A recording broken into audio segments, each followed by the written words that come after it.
Hey you, and welcome to this video where I will help you out how to change the Apple ID password on your iPhone. And for this we go to settings, then we go to Face ID and passcode, fill in your passcode, and then after this we scroll down to change passcode. You need to know that if you have your stolen device protection on, that you need to wait 1 hour to change your passcode. If you want to know how to turn off that stolen device protection, check out the video right here in the eye.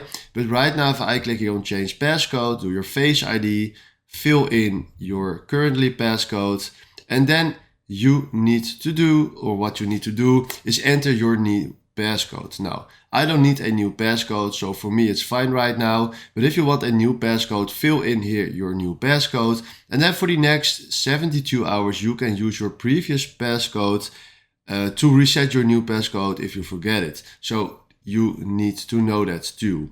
So right now, if you fill in your new passcode and you continue, do it again and continue, you just change your new passcode. So that's exactly how this works. Thanks for watching and have a wonderful day.